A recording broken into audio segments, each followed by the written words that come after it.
Hello guys, what is going on? This is Mislav and today we are going to talk about time. And in this tutorial, we are going to execute our first command. Okay, so if you have some family member to take photos of you that you can later hang on a wall and be very proud of, this would be the moment that you actually encourage that family member to take pictures of you.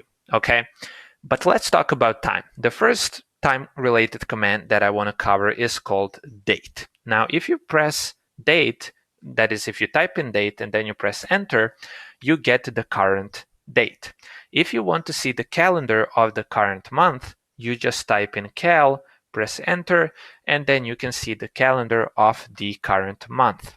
Okay, and so those were your two first commands. They're not really that useful at all. In fact, I don't really know when's the last time I used it, because usually when I'm looking at date, I look at it right up here, because I can literally see the time and the day, and I don't really use terminal for telling me either the calendar or the time.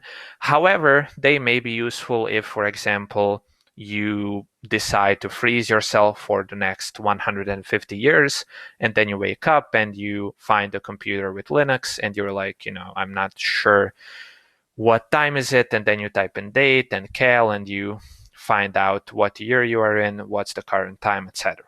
But unless you intend to freeze yourself for 150 years, I doubt that these commands will be particularly useful. Okay, so this was it for this video. This was your first command execution, so I hope you're relatively proud of yourself, although you may not feel like it, but this is one small step towards you mastering Linux. So thank you for watching. Hope I'll see you in the next video and talk soon.